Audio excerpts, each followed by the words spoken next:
la partecipazione straordinaria di tutti questi giovani che hanno seguito con grande attenzione lo sviluppo di questo evento, il loro interesse mostrato alla riqualificazione delle acque e dei loro laghi, l'interesse mostrato alla realizzazione di un grande progetto di sviluppo futuro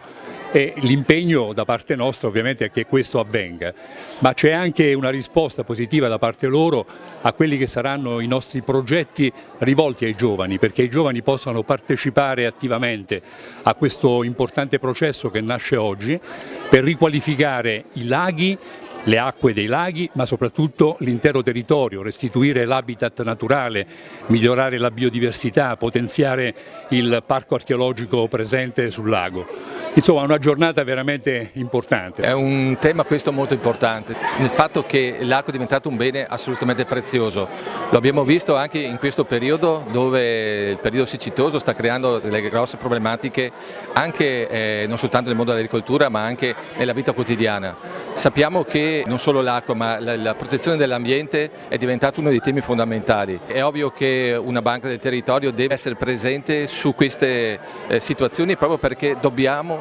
assolutamente insieme coordinarci per salvaguardare il nostro territorio e per avere una visione comune su quello che saranno le tematiche future e quindi mettere a fattore appunto comune le risorse, e questo credo che Banca Prealpi sia assolutamente presente.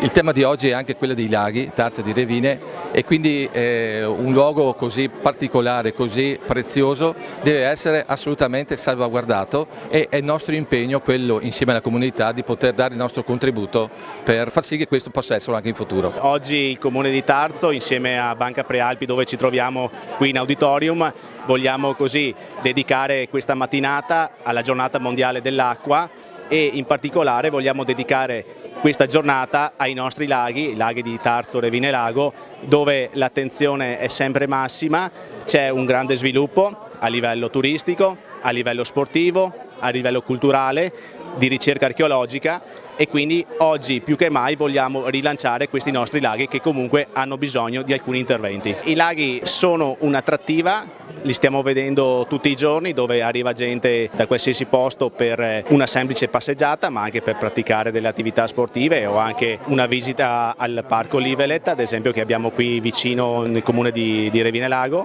ma c'è bisogno di prendere per mano quello che è lo specchio d'acqua, perché negli anni ancora non si è fatto niente e vogliamo oggi alzare l'attenzione proprio sugli specchi d'acqua. Il manifesto delle terre dell'acqua è a mio parere un passaggio fondamentale per poter valorizzare questo territorio da un punto di vista proprio di dargli un'identità. La candidatura del paesaggio delle colline del Prosecco è un passo importante per un certo numero di comuni, no? Però tutta l'area che sta intorno a questo territorio deve avere altre tematiche che valorizzino appunto il loro ambito. Noi siamo fortunatissimi, devo dire, perché abbiamo due gioielli, abbiamo la fortuna di avere due gioielli, questi laghi che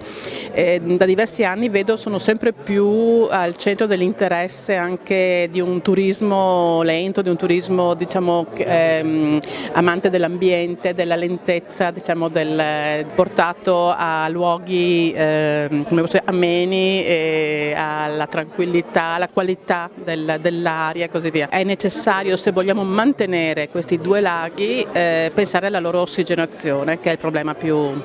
grosso che hanno. Sì, lo è una progettualità che abbiamo fatto nascere grazie alla collaborazione dei 29 comuni dell'IPA l'anno scorso e che oggi in questa giornata ha il suo primo e vero lancio con un'azione concreta, che è quella di dire partiamo dai laghi, dal loro recupero, per dare un segnale chiaro al territorio e a questa progettualità. Per noi è abbastanza semplice, nel senso che con i 29 comuni stiamo lavorando ormai da anni con l'IPA su queste